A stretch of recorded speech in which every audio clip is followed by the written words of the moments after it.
The need for speed, why we love stock car racing.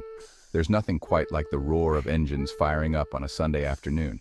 The sound is electrifying, a symphony of power and precision that signals the start of something extraordinary. The smell of gasoline hangs in the air, thick with anticipation. It's a scent that promises high-octane action and heart-pounding excitement. The crowd roars, a wave of sound washing over the track. Fans from all walks of life come together, united by their love for the sport. This is NASCAR, a sport born from the dust of back roads and the thrill of the chase. It has a rich history that dates back to the days of Prohibition. From the very beginning, stock car racing has captured the imaginations of Americans. It started with bootleggers modifying their cars to outrun the law and evolved into a national pastime. It's a sport that celebrates speed, skill, and daring. Drivers navigate tight turns and straightaways at breakneck speeds, showcasing their incredible talent and bravery. These drivers push their machines to the limit and sometimes beyond. The risk is real, but so is the reward. Every race is a test of endurance and strategy. It's a spectacle that gets the heart pumping. The sight of cars zooming past at incredible speeds is enough to leave anyone breathless. You can't help but get caught up in the excitement. The energy in the stands is palpable, a shared thrill that connects everyone present. But NASCAR is more than just fast cars. It's a complex sport that involves meticulous planning and teamwork. It's about the stories of the people behind the wheel. Legends like Richard Petty and Dale Earnhardt have become icons, their legacies inspiring new generations of drivers. It's about the mechanics, the crews, and the fans who make it all possible. The pit crew's precision and speed can make or break a race, and their dedication is unmatched. It's a community bound together by a shared love of racing. From tailgating in the parking lot to cheering in the stands, the camaraderie is undeniable. So buckle up and get ready for a wild ride. Each race is a new adventure, filled with unexpected twists and turns. We're going to take you back to the roots of NASCAR. The sport's origins are as thrilling as the races themselves. You'll learn how a bunch of bootleggers outrunning the law on dusty back roads turned into one of the biggest sports in America. Their ingenuity and daring laid the foundation for the high-speed spectacle we know and love today. The story of NASCAR begins in the hills and hollows of Appalachia. It was the time of Prohibition, and a new breed of outlaw was born, the moonshine runner. These were men and women who made their living by producing and transporting illegal liquor, often using souped-up cars to outrun the law. See, back then, transporting moonshine was a risky business. The roads were rough and winding, and the law was always on their tail. But these drivers, they were a different breed. They could make those cars dance. They knew every curve, every bump, every shortcut. They modified their vehicles for speed and power. The goal was to outrun the revenuers, and they became masters of their craft. They were the original daredevils, pushing their vehicles to the limit and beyond. These high-stakes chases through the back roads became legendary. It was a game of cat and mouse, and the drivers who could outmaneuver the law earned respect and admiration. These weren't just drivers, they were folk heroes. As moonshining grew, so did the popularity of these informal races. These races were not just a pastime, but a necessity for moonshine runners who needed to outrun the law. The thrill of the chase and the need for speed became ingrained in their culture. The drivers, eager to prove their skills and the superiority of their machines, would gather on weekends to compete. These gatherings were more than just races. They were social events where communities came together. Families would bring picnic baskets and children would play nearby as the roar of engines filled the air. These races were more than just a hobby. They were a chance for these drivers to test their skills and their cars against the best. The competition was fierce and the stakes were high. Winning a race meant more than just bragging rights. It was a testament to a driver's skill and the quality of their car. It was during this time that a man named Bill France Sr., better known as Big Bill, saw an opportunity. He was a visionary who understood the potential of these informal races. He saw beyond the dirt tracks and the makeshift grandstands. He was a mechanic and a former driver himself, and he recognized the potential of organized stock car racing. Big Bill knew that, with the right structure, these races could become a legitimate sport. He envisioned a future where stock car racing would be as popular as baseball or football.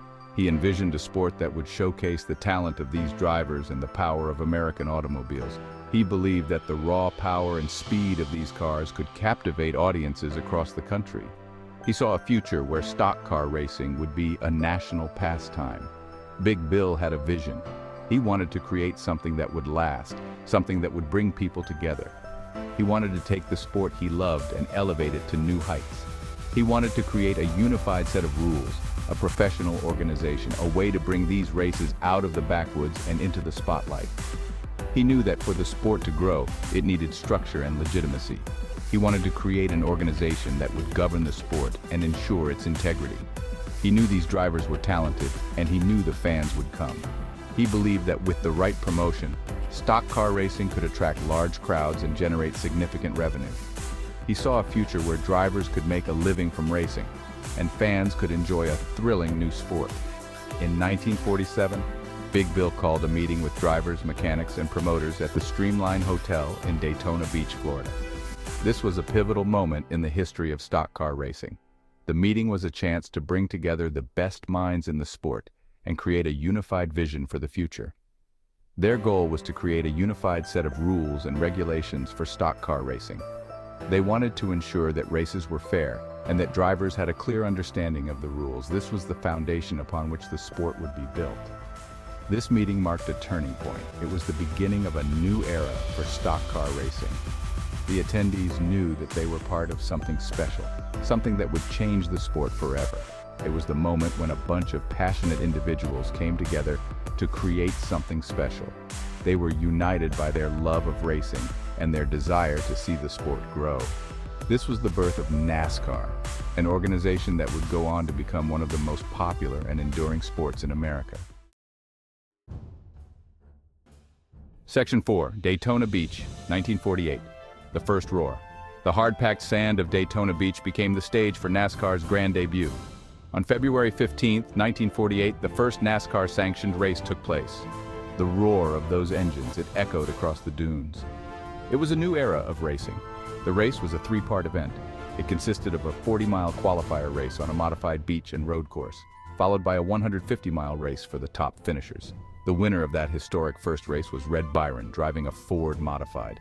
He took home the trophy and a prize of $1,000. The race was a spectacle. Cars were flying down the beach, sand spraying, engines roaring. It was raw, it was dangerous, and the crowd, they loved it. The excitement was palpable. The success of that first race cemented NASCAR's place in history. It was clear that Big Bill had tapped into something special. A new sport was born. Section 5. Growing Pains Dirt Tracks and Daredevil Drivers.